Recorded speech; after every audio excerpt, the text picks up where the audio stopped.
Vous nous suivez de partout dans le monde, je vous en remercie dans les cadres de votre émission Légende.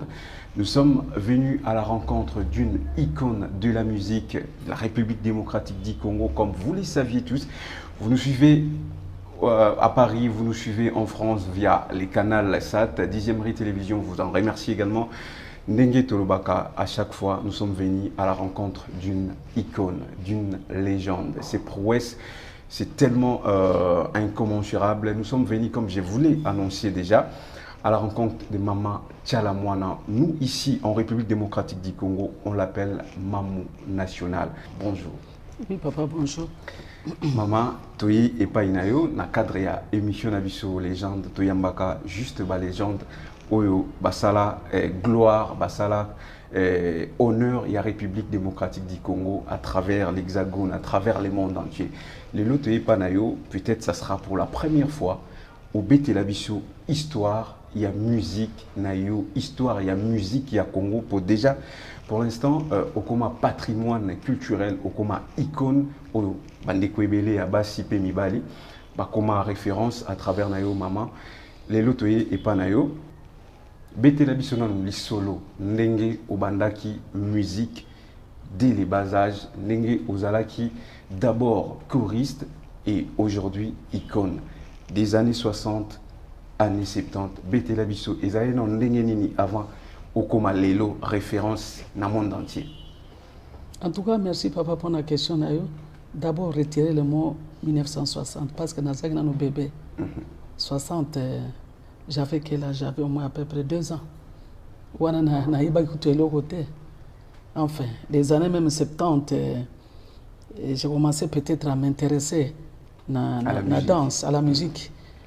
Et c'est-à-dire na province Nangai, Kasaï central aujourd'hui, Kananga plus précisément, et nazaku landa bataba betara bambunda parce que biso musique toza yo kanka na radio et à cette époque la télévision to ebaki angote mais tant tozo ka ba radio musique za ko uta Kinshasa bon toza ko se planango mais beaucoup plus nazaku linga folklore ya province Nangai.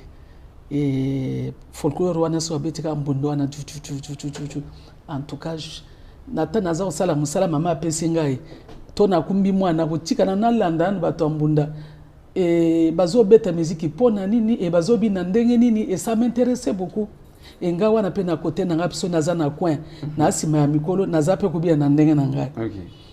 Et à chaque fois c'était comme ça. Et puis à cette époque là ce qui mama boti ma passa il faut abinisa mapasa na bango bakobeta bambunda wana et tozo landa bango tozo mona ndenge bazobina et c'était vraiment beau à cette époque là bolelo boso e basa subilo kwana bo sale maka parce que culture sengeli bongo so boti mapasa ba cérémonie ezalaka mbunda wana betara toujours mais ce n'est plus pareil par rapport à ce qu'on rêvait avant. Mais aujourd'hui, par contre, makambo changé, na évolué, makambo ngamo na comme artiste bon mais na utilisera na comme utiliser munda wana kati ya musique nangai. Et bref, ngana bandaki en tant que danseuse. Il a wana Kinshasa na groupe à Mama Pongolov. Groupe à Mama Pongolov en 1977 je pense, 77. Et nakoma kobina nakenda komona ye ba memaki nga na remercier bango so baza toujours na bomoy ba meminga kuna mama Pongolo pa ndiminga sepela ki na ngai atindinga epa ya chef d'orchestre Pompolo Wai et bangaje ngai et nakutaki mama isinga pe azalaki wana toza kobina na ye ba danseuse musuba ko bakisa malko ba lomboto et nono lomboto ba danseuse musu pe ba yakipe na ba orchestre musu ba danseuse musu baza ko exister. Puis j'ai adoré tant na mona ki na télévision mona ba danseuse bazopina ba yondo sister na binga pe na linga pe makambo fona pe ne fona bina pe et bien voilà na o se retrouver na comme danseuse na yeba ki danse musu soute na yeba ki pa musu soute ba chorégraphie na yeba ki te oyanga kaka mutoshi kaka loketo kaka ona utake na mboka.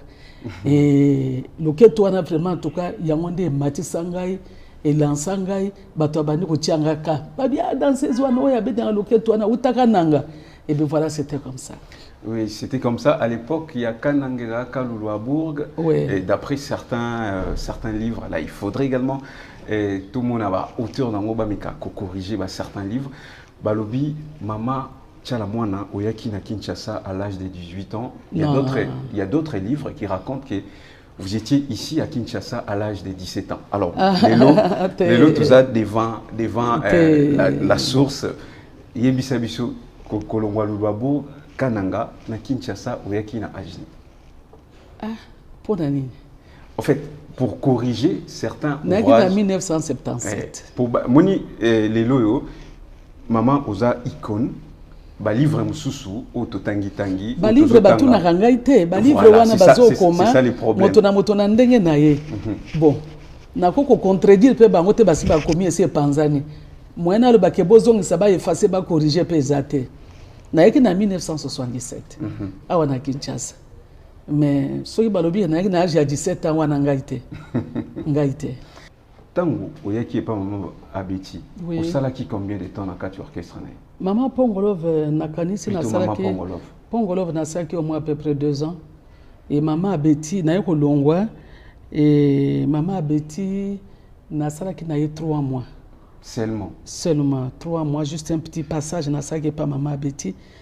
Et maman Pongolov a bengana kingaite. Nga moko na baki na tenté moi chance na sala ko la ye na yemba.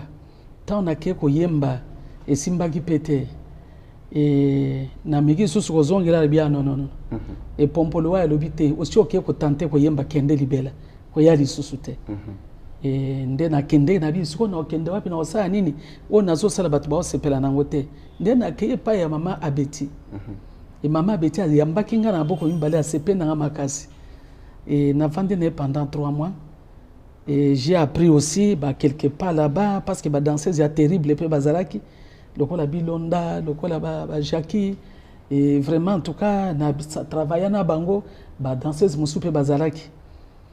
Et après ça, on a habité, le col Nassina, Moteme Kendegi Penzana Yemba, il faut na Yemba. Mais à cette époque-là, c'était très difficile, il y a Yemba. Koyemba na lingala pona ngai ko leka et en plus on a imposé marque na yo puisqu'à l'époque c'était chiluba so lingo meka baloba o oza muuta et so balobino oza muuta omoni mbala moko komi moi français nazaki obligé na yemba na lingala wana so nazo naza ku imiter ama Pongolov et babi non ça c'est pas toi il faut ça eloko ya yo moko za ku imiter ama Pongolov et na yako tika après na yako kende Afrique de l'Ouest. Tant na yo ki bande ko mususu bazaki kuna et nabi non na ke no tenter chance na nga hier ta mususu awa boye ba onso bazo mona nga ndenge ni tika na ke no tenter chance na nga libanda nde na kendeki na kei na tentaki chance na mais partout où je passais ba bien non toi on te connaît pas Pongolov, on connaît Abeti Maskini là-bas chez vous là-bas là toi on te connaît pas nabi moi aussi je chante moi aussi je danse wapi balinku toyo kanga ite.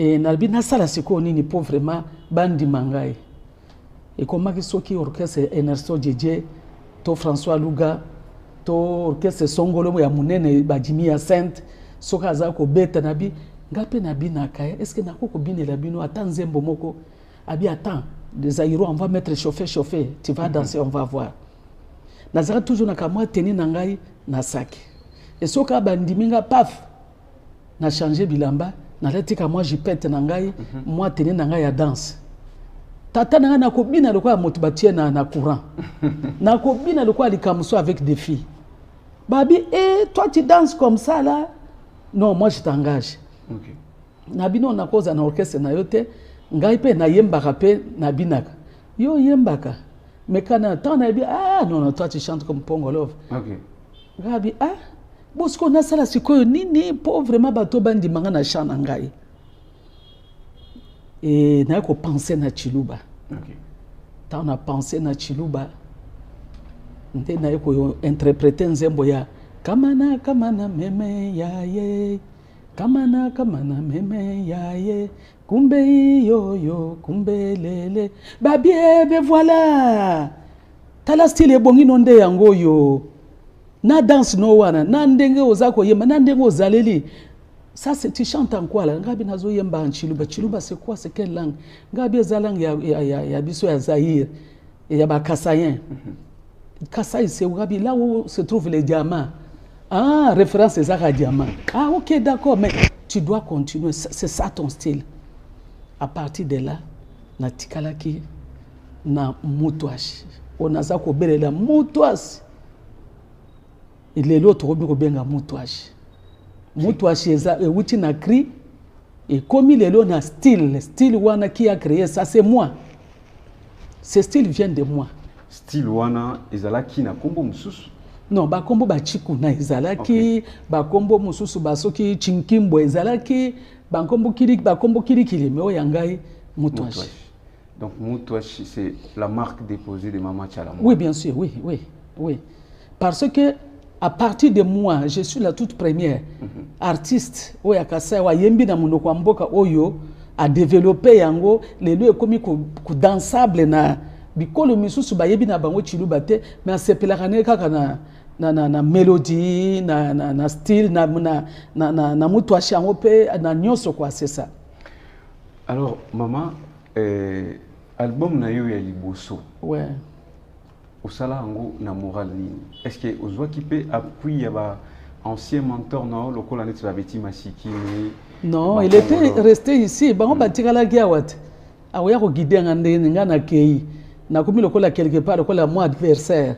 Mais nazaki jamais adversaire na parce que elle ou maman Pongolo bazaki ba ancienne patronne nangai. Nazako tuna idée na bango lisusu te parce que nga nazako foncer nazako kende na bina sala na tikimboka, il faut vraiment et na sala quelque chose en tout cas nazo ngaboko pambate et toujours na prière.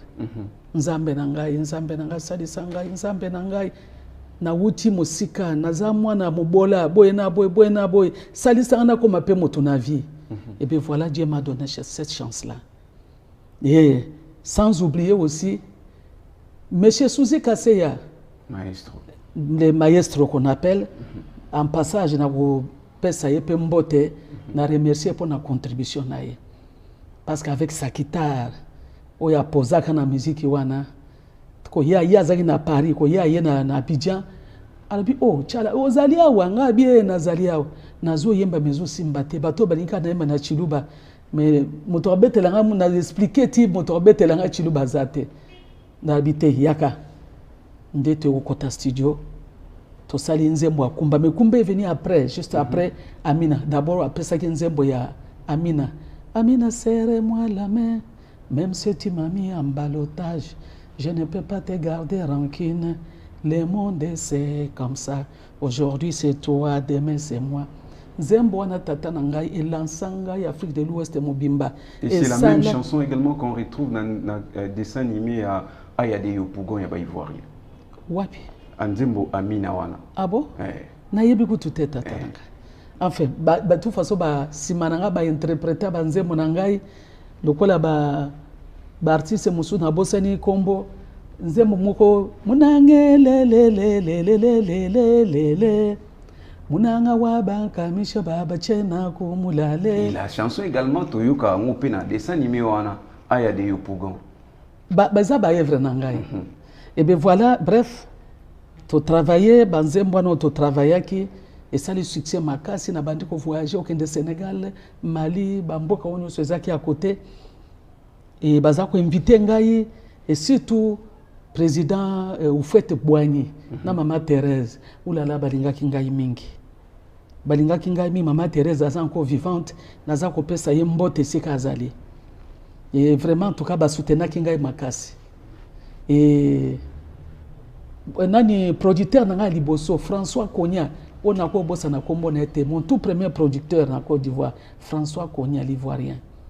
Abi mais cette fille, il faut te passer moi chance. Il faut ça na moi support. Pour quoi ko sali saye na danse na ye oyo. Nde to ko sala d'abord Amina il est ça du succès babi il faut ko sala style wana otolingaka wana oyo betaka na scène wana nde to ko sala kumba na landi Souzi Kasseya na Paris à partir à Paris nde to sali na ye kumba isalemi na banze mususu ezalaki kuna na kati vuluka dilolo diwa kambenga ngela chanza ni kukwata wewe ni yaye kwetu mbwa kupingana museleba to travailler na ye tango banzembo ye oulala c'était vraiment succès ya kosakana te et puis voilà na kosala à peu près 2 ans na sali 2 ans na Côte d'Ivoire na ekolongwa na albino nazala na Paris à partir à Paris et na kubiko kende bamboka nyoso parce que na Côte d'Ivoire esika nazalaki et banda ko poser problème l'artiste mosusu non on s'occupe trop de moi ba ivoirien bazo sali sangai comme moi we kotaki nde na bino na kende ko vanda esika moko neutre na yakande ko ya c'est ça que j'avais fait puis j'ai continué ko sala banzembo komisa banzembo chibola mulumbai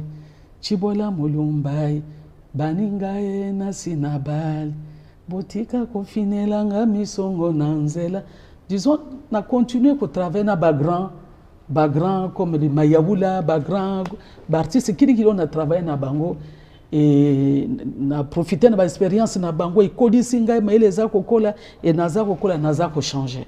Alors maman okipe ko yebisa biso ole kapé na Afriza to Jazz tete na bina kuna te na kenda na koma na tanta chance me bazwa kanga ite bayeba ki penga ite. OK. Ouais. Et puis talaka na utika na talaka ndenge nazalaki et vraiment moi baspe wana omoni ezalaki penza fort penza te ba omoni kola ka moi fille moko boyibo un peu ba omoni ko moi villageoise bango pas villageoise, c'est-à-dire que bon oui bisozo que nous luka musala il faut la présentable aspect.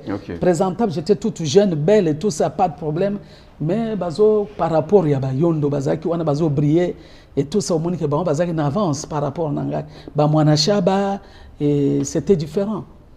Il y a un mwana qui ezalaki moi facilité puis musala nyoso na mukili il faut que zana mutu akoko kokotia ou peut-être ko peso moi chance wana ou pour défendre yo na vie et nazaki na relation à mon côté. Juste bandeko tozaki na bango et c'est ça quoi.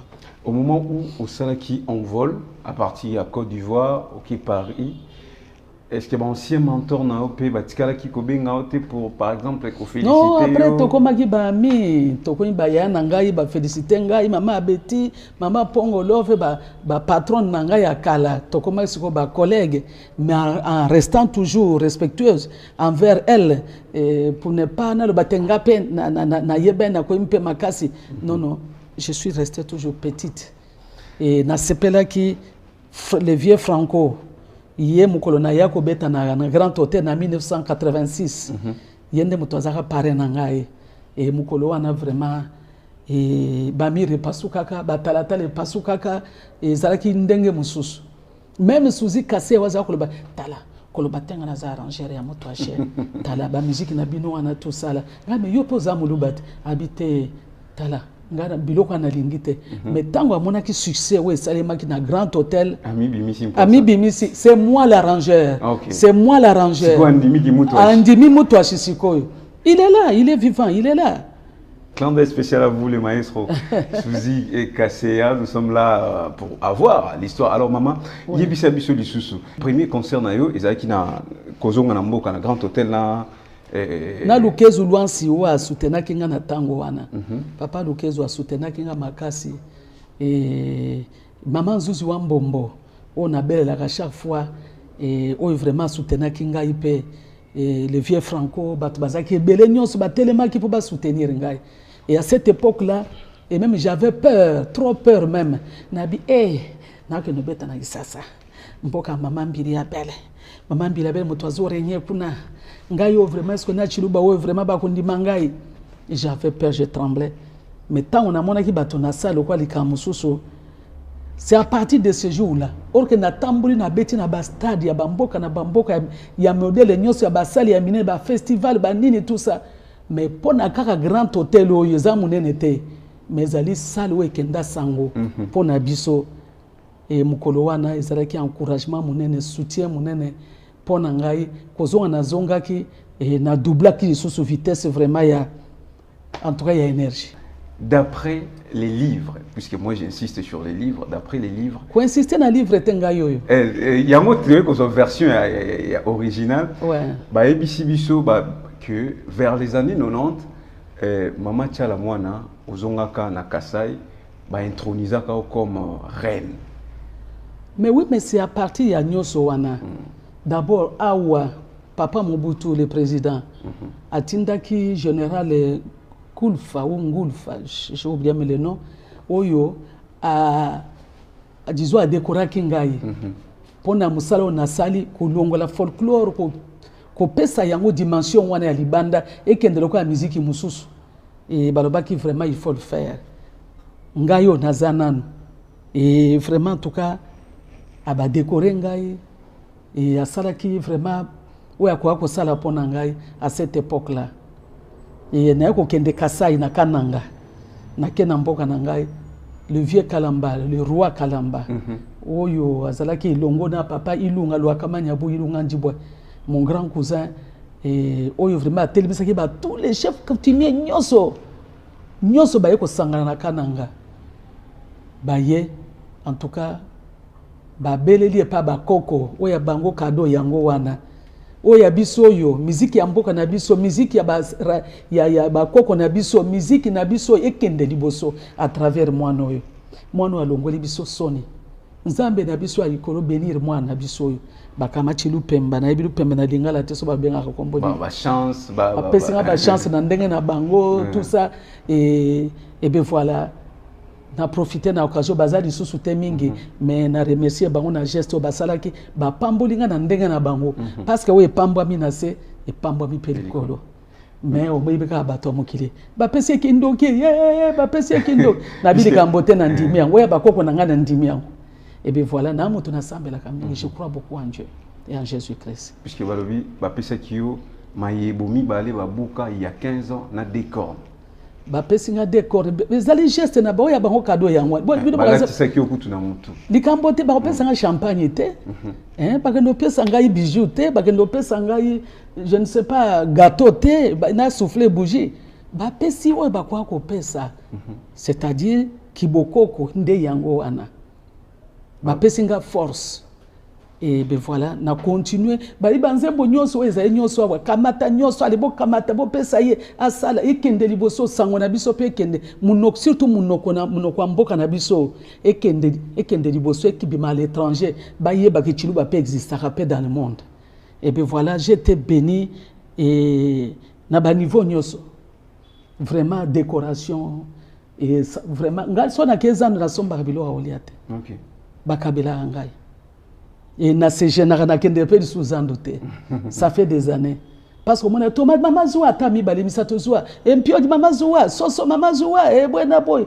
Na kananga ezala partout. Bilamba bazo kabela ngai. Nana sombela ngai lamba te. Nani akabela nga mbongo te. Nani asalisa ngai te. Ezala basi ezala bibali ezala bana to mikolo. Bato nyos ba contribuer na succès na ngai. Ouais. Est-ce que maman, est-ce que va maye bopé ba corne ou ba pesaka na kananga? Oui. Ezalaka na tia on a mur. Pour balobi ka ou karaté. Ah, papa corne ka ukaka. Te mayebo. Mayebo. Mais soki bokaba ka usi on a moyi ezali wana ko kauka nango te, mais wana sie kuma poussière sie beba isila na yango. E ka ukate ndenge nini. Ah, oyebi Kinshasa na biso peso Holandi na yebite. Corne ezali meli yebosie ka uke beba na wesila na. Alors, on poursuit cette tranche, mesdames et messieurs, comme tout ça, la voix motorisée, à l'opération version Nyoso, ou Boyoka Kilibanda, ou Boyoka Inakati, la version corrigée et améliorée chez Mama Tchalamwana, ou Tobingaka affectueusement, la maman nationale, grâce également à ses talents, multiples talents, donc danseuse et puis chanteuse, Lelo Oyo, Moutoua, soit la musique folklorique. Il y a Luba, si on peut le dire. Et oui, c'est une musique Luba, oui. Voilà, et comment vraiment à échelle mondiale, et quand on a tribune aujourd'hui ce bâtiment, c'est grâce également à Mama Tchalamwana. Mama Tozongi Susunayo, vers les années 90, il y a eu Boyaka Kosala featuring na Maman Biliabel. Est-ce qu'ils avaient solo? Vers les années 90, donc de 90 jusqu'à 2000, Babi, au Boyakana, nous avons la featuring na Maman Biliabel. Boyemba ensemble. Il y a que vers un gars, ton agenda vers y a pour tout ça, na featuring. Il y a beaucoup de les lots devant yo pour pesa biso version de na yebi angote. To ça ne featuring siko yo to yembe awa soki docteur en judge. O ngana yebi nde yango wana. Mais mususu ngana yebi te. Ngana Biliabel to banda na ye to lo baki banda bo mwana. To ça na ba jeune ya ba 19 ans 20 ans.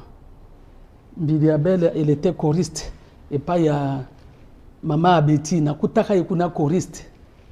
Azako yemba so mama Betty akomina no temu to sala ba variété, azako interpréter banzembo na ye ngana zaka danseuse. Ta on a ke na tiki yewa. Ta on a ke inde na ko yoka o akomi pe chanteuse munene. Na bien muninga ngai etala ndenga akomi et j'étais vraiment toute contente. Mais bien sûr, à cette époque-là, Azalaki en mouvement, un mouvement où Azokende de gauche et droite, Tozaki na reporté où tu voyages aux coups, billet musu na aéroport, aux yeux, ok, mboka mususu, ok, boy tout ça, et Tozaki ko matako kita, beaucoup tani penza Zalaki penzate. Mais bien sûr, nasi na kenda, comme moi na na spectacle na Paris, tant wazako ya, na Vieux Rochero. Ndenga zako beta na zako sepela mingi kubina muziki na ye na dingaka trop. C'est une grande chanteuse en mboka na biso Maman Biliabel. Mais na boye ko ça ne featuring poani parce que c'est à cette époque là so halu bakana Mama Tchala moi ya to ça na ki mambango. Parce que azaki vraiment quelque part ma chanteuse préférée. Yebisa biso nini et ça qui que vers les années 97 tant aux qui Kinshasa vraiment un mouvement, il y a plutôt il y a République du fait président Mzee Laurent Désiré Kabila, ouais. Pour embrasser un tout petit peu la politique. Ni tinde qui vraiment côté la politique. D'abord ce qui na zonga qui pambate. Nazako ya déjà nazo beta musique nazo kende na beta musique na ba Congo na beta musique un peu partout à Lubumbashi nazako ya na zonga kana 97 avant 97 nazako ya nazako beta bango mo Afrika nazo ape ba médaille bisika onyoso bazaki manifestation wezako sengela ba artiste ya libanda pe ba ya bazako bengi sangai na yaki parce que ta na yoka ki na moni pende batonyoso tozako landa mouvement échanger na mboka et Narbino Nakende. Et tant on a yaki, bien sûr avec l'autorisation de Mzee Laurent Désiré Kabila, Abi, moi, je vais arriver à Kinshasa. Okay. Gabi, toi, tu vas arriver à Kinshasa, je vais arriver à Kinshasa, je serai le président de la République. Gabi, au président de la République, Koleka Mobutu. Okay. Mobutu est très fort, hein. Gabi, il risque de te tuer. Abi, non, tu vas voir. Moi, je dois libérer le peuple congolais. Okay. Les gens souffrent, le peuple congolais souffre. Je dois faire quelque chose. C'est Dieu qui m'a envoyé. Est-ce que vraiment Mobutu vraiment il lombe bo akokokaye? Le tout puissant. Le tout puissant Mobutu nana kwa akokokaye. Mais Mzee Laurent Désiré Kabila akokiye akokiye tokamwe na tikala ki bouche be na télévision tozo landa disons nabi ngabi vraiment toka Mzee akomina na Kinshasa. Kokita na Kinshasa ngai pe na ye na yaki nzela moko na Vieux Rochero tokiti toyeba yambi biso on a été logé ngana zaki logé na Grand Hôtel pendant 8 mois na Vieux Rochero to yaki nzela moko pe na excellence Show Kitundu pe azaki pe logé pe kuna na yeko longwa na tiki pe kuna. Et bref, vraiment j'étais trop bien accueilli, mais comme d'habitude en tant qu'artiste nazana yakope sate na yaki na moi oyangaye cadeau, c'est-à-dire une chanson. Oui. On a yemba qui ça fait bien longtemps qu'on attend. On attendait la liberté. Ngonga Betty est debout congolais. Totonga mboka elongo na Kabila. Ta on a yoka ki akotika Kinshasa pa tongo etanabi bibi. Vraiment, il y a Katoko Nambako, qu'est-ce qu'il y a? Il y a Kana Nukuna Tata Wana Zui Kinshasa. Tata Ninengabi Mzee Kabila Zui Kinshasa. Il y a tout travail quelque chose, je dois aller à Kinshasa. Ndeto Sali Nzembo. Bibi. Ok. Il y a onde na Bibi Dance, Chibai. Ndeko kita tokiti awa.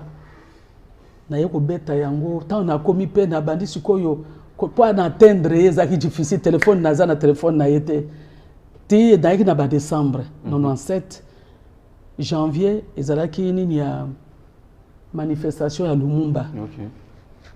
Il fallait qu'on mette en palais du peuple avec notre ministre de la Culture, Raphaël Ngenda, qui était là, qui m'a beaucoup soutenu. Et à ça, qui manifestation, et vraiment, c'était une chance pour nous. Oh, mais depuis quand tu es là, c'était ce jour-là, le 17 janvier, on a été dans le palais du peuple, dans le palais du peuple, Abi, mais oh, mais Tchala, tu es là. Abi, oui, mais je suis là.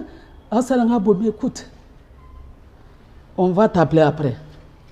Na sisi miziki, vie rodi aiko benganga. Tchala, tu es où? Ngabi, nga yoyo. Balukanga partout dans le hall, là, partout dans le grand hôtel. Bazolukayo. Voilà, ndeko kende nyoso wana.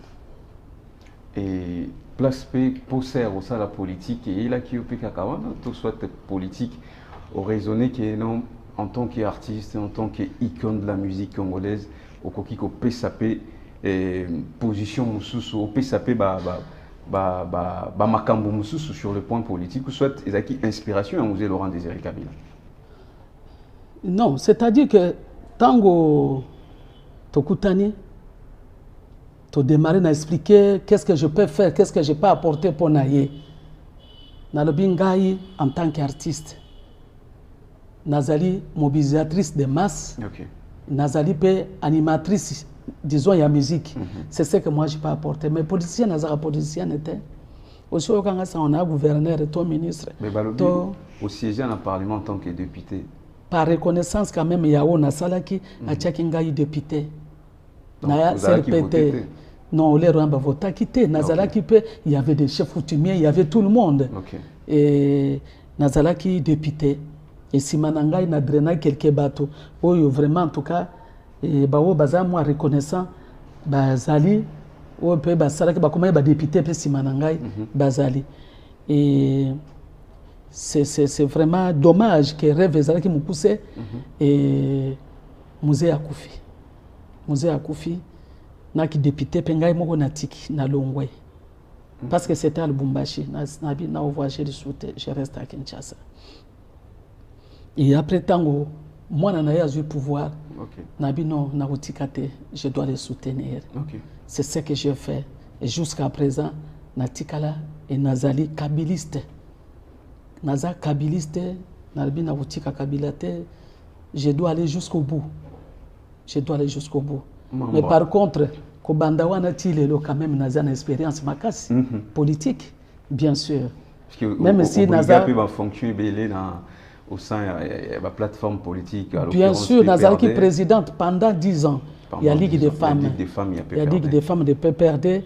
Et Nasala, on a quoi comme mobilisation, comme campagne. Il y a chef, Nasala qui a comme Kananga. Et Biscanio, Nazaro Kende. Disons, j'ai fait ce que je pouvais faire. Et je continue. Dans le but que Natiki, Nazo continue. Azad sous-président de la République était. Soit n'engage zonga parce que le peuple est lingué, mais malheureusement, on dirait qu'à lingué n'est pas tout. Et puis la Constitution également l'interdit pour l'instant. Alors, la Constitution interdit aussi au pays sur l'inko zongo zongi, nous sommes makasi na sur l'inko zongo zongi. Mais oui, bah interdire yete Constitution le ibongote, sur sali 2 mandats au PMI, mutumususu azui. Sokaza makasi a doublé.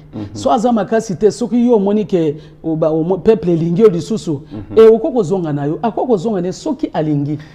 Merci beaucoup Maman Tchalamwana. On poursuit cette tranche avec vous. Maman yebisa biso sikoyo le groupe Dynastie Mutwashi. Na sala groupe Dynastie Mutwashi te. Sangwane kenda na sala Dynastie. Donc groupe nangeza li mamu national. Ngabi comme c'est un nom.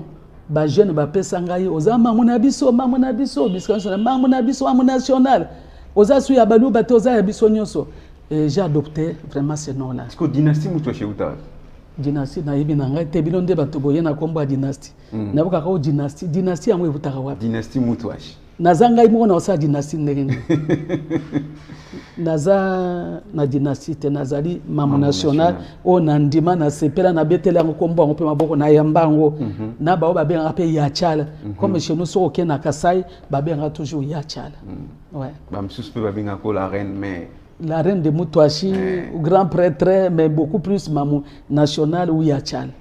Maman au silence qui peut na production ya ba jeune génération na katiwana to mona qui la sœur actuelle MG30 ou les cas qui peut na maboko na yo encadrement na yo est-ce que politique wana ya pour produire ba jeune génération ezaka kato kata ou ezali au moni que phénomène ayaka mikolonyo sauté phénomène akoya lelo au moni disparaître nanu titi faut koluka nani ti okozwa pe disusu mais c'est dommage à Kenda on avait tout misé sur elle et ngana papa Claude Machala c'est dommage que yokusuka vraiment les mbingazor et yokusuka vraiment quai de poisson j'ai compris c'est une petite fille et ouais amonaki que les bandes za kongala makasi to pesa ba conseil to sala to wa ko sala mais alinga ki nete mais ba adversaire na biso bazala qui plus fort que moi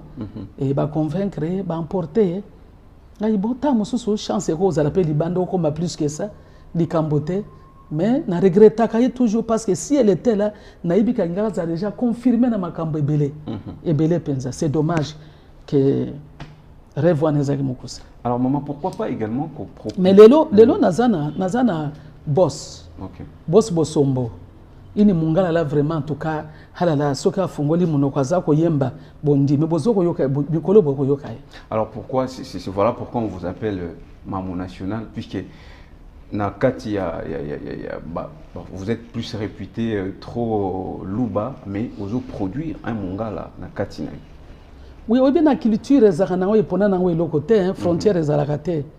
Ngai rêve nange zalaki naza comme productrice na soutenir ba jeune mais malheureusement ba jeune ngo pe ba yo bazo yo kate ba jeune ngo pe ba apprécier so ka nzembo ka mobo pa esili lisapo ya kei ba manager ba bimi ba bwena bwe ba bimi akomi ko lenga devant makambo ebele tout ça et baza apprécier ba apprécier biso yo boto zaki coacher maseki ezalaki te parce que artiste azala ko le un produit talaka savon soki ba eza emballé te ba oteka na zando en tout cas ba somba kango to boyite mais zakatalo muke mais tala savon ba emballé ba ko welela ngombango ba yebiki no eza protéger et bwena bweza kitoko ba komina makomi tout ça là artiste azala ko la produit il faut ko bomba ye ko batela ye qu'on nettoyer, qu'on soukolaya, comme bien, azala prête vraiment à porter à vendre.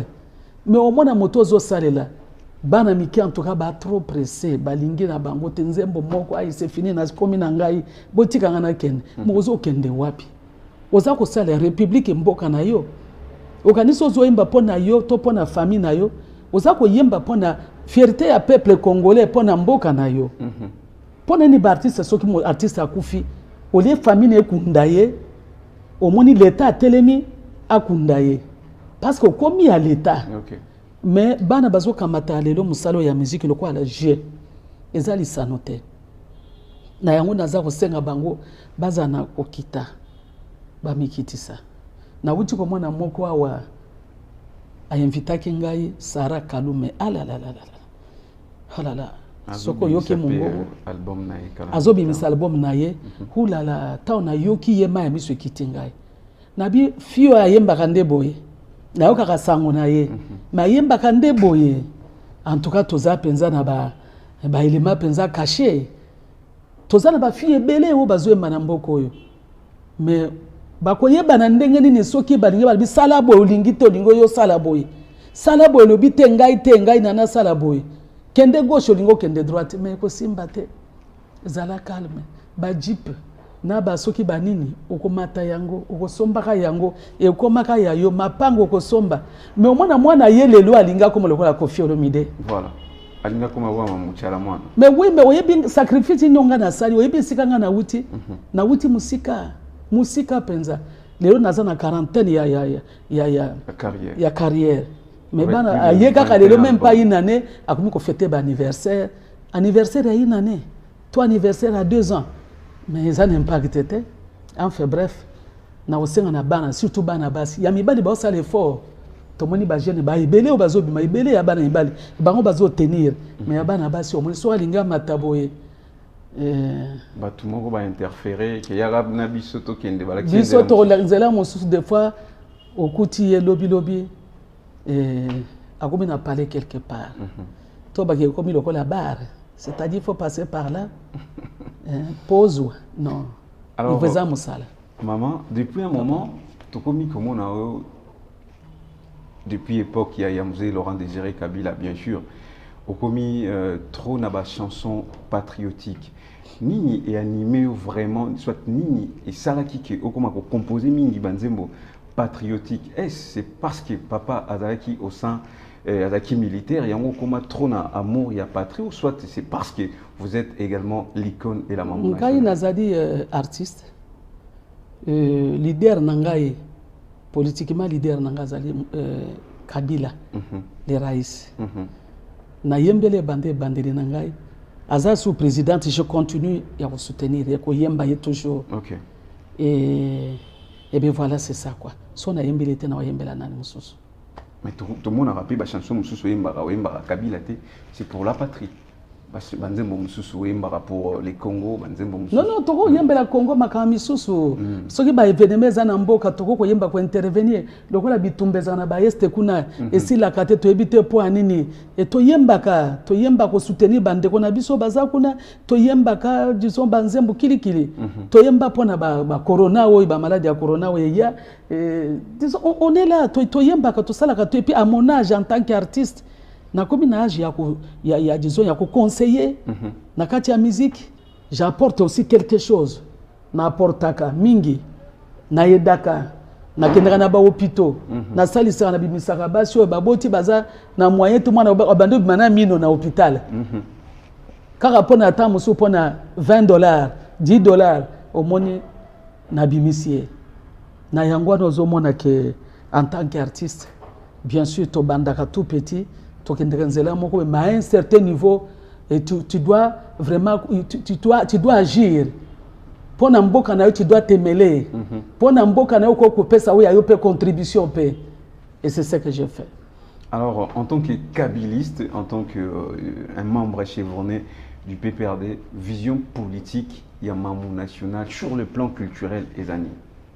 C'est-à-dire qu'est-ce que vous proposez na culture ya mboka en tant que politique na culture ya mboka culture ezaka ko lobateka ko robeta musique mais on a lobby culture ya on na zo bezaka ka musique te OK culture ezali culture pe ya mentalité pe OK et ngana za ko senga to changer mentalité les choses ont changé le monde a changé biso pe il faut to changer pe to tika la simate mais monde za ko changer biso to za ko zonga en arrière.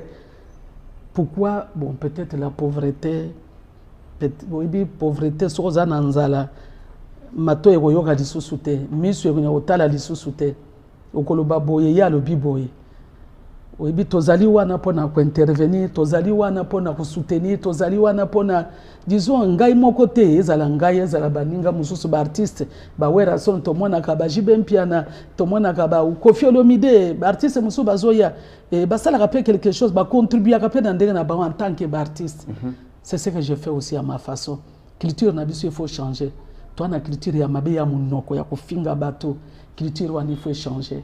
Toi na culture ya mabe ya malamu te to longo esika to alaki na nzela to ko kwena kati ya zamba et vraiment ils ont ça la présence qui to côté il faut que l'homme congolais change il faut to changer changer ce que en fait bolingo wana il faut zonga il faut to za na bolingo wana bolingo za resu de pana bisote to komi mauvais sauf qui paie mabanga zo kwa ya mutu na mutu moni asimbi mutu na simba pe ata ya muninga omoni asimbi o ya ye mutu to boyite mais vraiment toza na amour wana lelo tolobi ke toza tokomi na culture lelo to yebi nzambe lelo makasi tozo sambela lelo makasi mais to sambela na bosolo et to sambela na ndenge osambeli na monoko alléluia moto faye nzambe kanga ye bona boy or que na sima tango baluka ce n'est pas ça non non wana za bien te tozo ko sanzambe il faut toyeba ko sambela na bosolo. Alors maman, question où on a d'autres nayo, les questions à auditeurs, plutôt il y a téléspectateurs plutôt. Atindela kibiso tango tolobi ke noto ke dans le cadre de notre émission les gens toke utana maman poto solo là. Abi botuna maman. Est-ce que ba séance il y a répétition, il y a groupe naïe. Ezala kaka kato maman atika koyemba komaka koyemba na studio et puis ko produire batumsus. Mais tu yebi ça d'abord tozaso na ba couvre-feu na bino boche. Couvre-feu zali tozana makambo ba corona we attaquer monde entier na kendo koyemba wapi batu baza kosangana lisusu te okoyemba wapi nani akoya avant ya kutuna question il faut d'abord koloba mais pona nini ba artiste ngai kaka te na baninga mususu to beta lisusu musique comme avant te. Ce n'est pas que je suis fatigué non na makasi naza en plein âge mais problème ezako se poser na côté. Il y a situation boyebi où ezali monde entier. Ils ont permettre isusu te ndenge tozalaka. Il faut mu pepe wana ile kanano. Et donc le bateke to sili to lembi to tiki non non pas du tout. Nazali. Na répéter et puis on peut pas aussi répéter tous les jours parce que après musique bikolonio sauté. Ezana ba jour na yango. Na wuti ko silisa na studio album nangai ezobima. Malheureusement, le bon mona salaki, il y a liboso depuis 2013, Tito Komalelo, ça a été effacé par les gens de l'ANR pour les problèmes que j'avais eu tout dernièrement. Oh.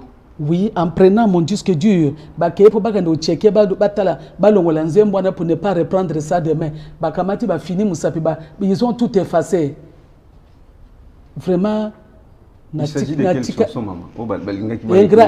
Ingratitude, aux amotés mamabe, Zemboire de Bazakuluka Balongola, ba fini mabe, nous effacé tous les 12 chansons. Et na studio? Non, on a quatre disque dur. Na studio, bomba quitté que non. Non, basenginga yu pesa biso disque dur na. Audition et disque dur, il y a album. Total banino yembi na kati. OK. Ils ont tout effacé. Donc vous avez repris à zéro? J'ai repris à zéro. J'ai pas toutes les chansons, mais quelques chansons on a à reprendre à zéro. Mais avec quels moyens? Avec beaucoup de difficultés. Heureusement, Claude Machal est là pour m'encourager. Abi non, Olembate, Téléma, travail. J'ai repris quelques chansons, 6 chansons. Au lieu de 12, tu remets à 6. Et boyebi ça va péter que non okoyebi sanani bawo basala ki wana balobi otoyebi bangote banani baleka kuna lisusu toyebi biso toyebi bangote aboye ko biso boyebi so bangote et na sepela tamukete na tika na moi en moko boye contre batwana en tout cas na sepe atamukete vraiment. Ouais.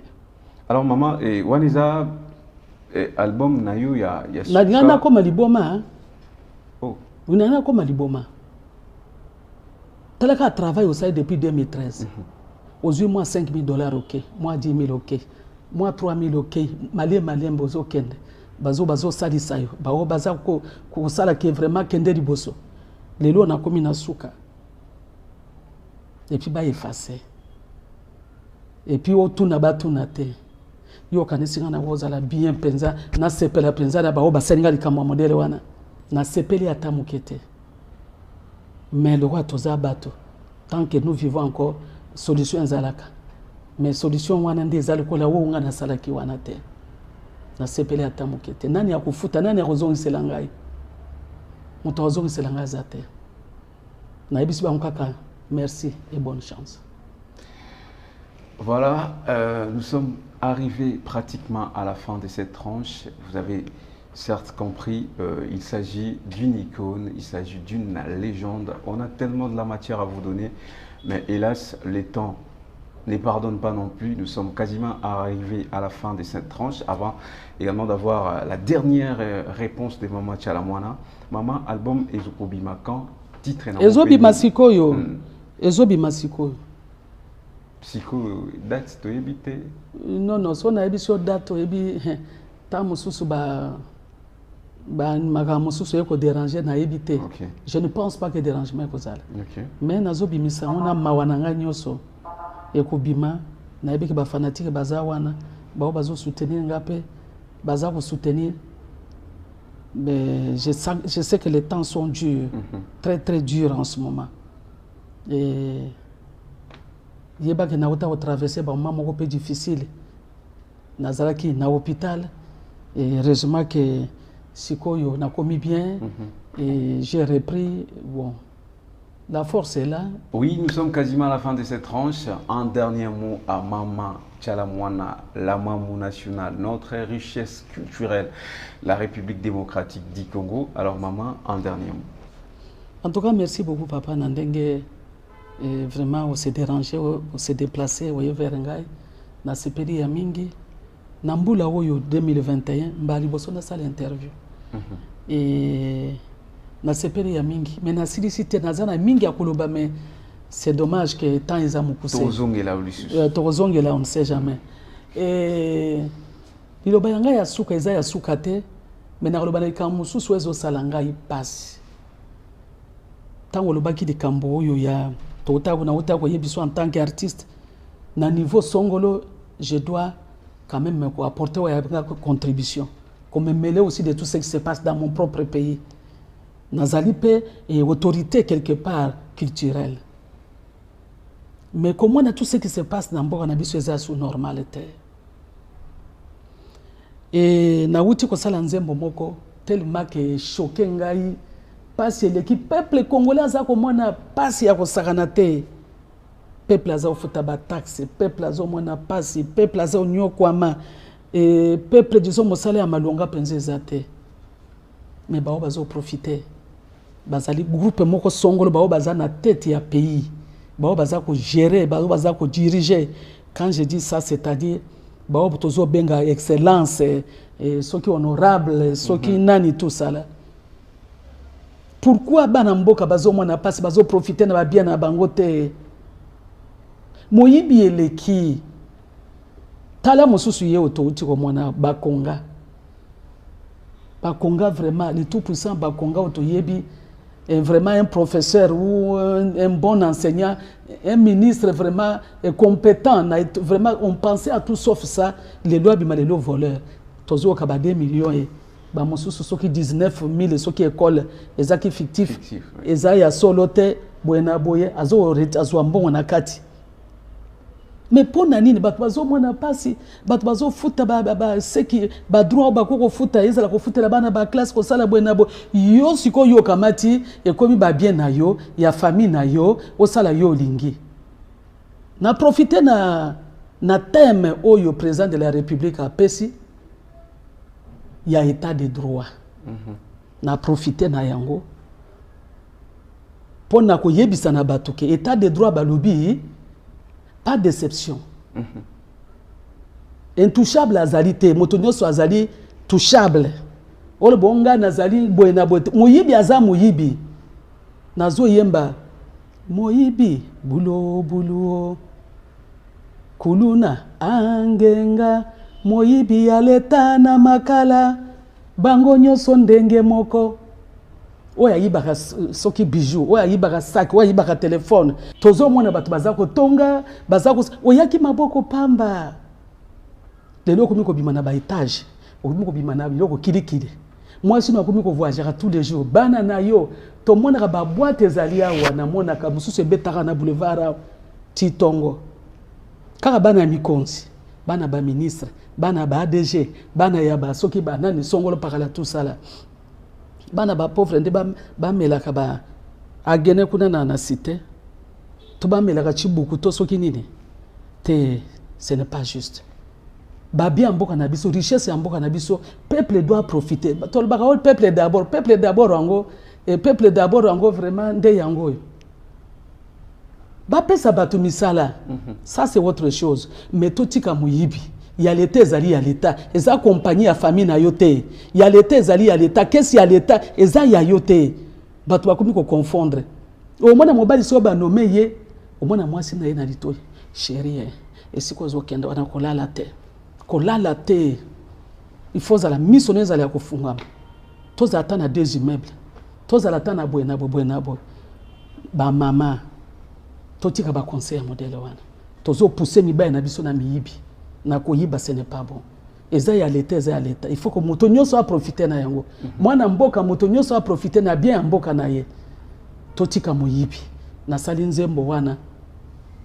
Na profiter na thème ya président état de droit. Ezobima bientôt pas d'exception Il y a pas d'intouchable. Tout le monde est touchable. Kolobate ngai na zabu na bote. Et na tangi pe ba kombo abatu na kati. OK. Na tangi na ba kombo abatu. Ba immeuble nyonso eza na ville atosi toyebi bakolo na yango. Toyebi bakolo mutuka songolo pakala. Toyebi bato nyonso bana mboko oyo. Na tangi ba kombo na bango. Na yebi ke na koso problème na bango bikambo te. Mais je défends vraiment bande konankai. Merci beaucoup maman. Nandingi oyambaki biso epai na yo. Merci. Kozongela o lisusu pour tozwa ba réponse na ba question mususu autour na yo o bande kona biso balanga biso à travers le monde ba mitu naka o bazwa kati tozongela o lisusu c'est. Et puis aussi les kambo mususu pe na ngena bosana bande quoi toza ba congolais. To sepelaka so boti mwana poto oyi mwana ngaza français. Mwana ngaza américain. Mwana ngaza liboye na boy. Mais toza na bandeko o baza ba propre makila na biso bandeko na biso pona nini toza ko s'entretuer pona nini toza ko lingana te bandeko na biso baza na est bazo mona pasi mikolo nyonso bitumba sur bitumba dikamba wela ka toyebi te toyebi ke richesse ezakuna toyebi ke makambo kili ezakuna mais guerre si la kate et toza za ko senga na bandeko na biso na o bazo sala mbeba wana ya ko bonga bandeko na bango soit disant que no baza ba rwandais soit disant que baza ba paya totika biloko wana na mboka na biso toza na 5 peuples toza na bantu semi bantu toza na ba nani ba pikime toza na ba oya biso ba tuti pe bazali tobosa na yango te et toza na ba mususu ba nini ba soudanais ba nilotique ya ondezo tozo benga soki ba tuti wana bazali baza ba congolais mais to sepela ko ba ke wanga na za américain na za français. Mais bongo sikoyo bango baza bandeko na bino boza ko bwakisa bango totika biloko wana miso nzambe ya malamu te totika ko boma na biso totika toza bandeko ba Kongo na biso yo ezali ti eke sino te boso bakata kwen wana totika bango bakende si bokolo mabele na biso ba bandeko na biso ba totika penza toka masano wana eza penza bien te. Merci maman. Merci papa. Merci beaucoup. Vous avez certes compris, il y a de la matière, il y a vraiment de la matière, mais on va revenir également auprès des Mamou nationales pour avoir des réponses à nos différentes questions que vous nous demandez également. Si vous nous demandez, nous allons revenir ici pour parler également, pour éplucher l'actualité des Mamou Tchalamouana. C'en est fini pour cette édition, pour cette plutôt tranche légende. Je vous retrouve prochainement et d'ici là, continuons toujours à travailler avec ces goûts du bien et l'art du beau, car la vie avance à pas de géant. On se retrouve prochainement avec un autre numéro de votre magazine Légende. Bye bye.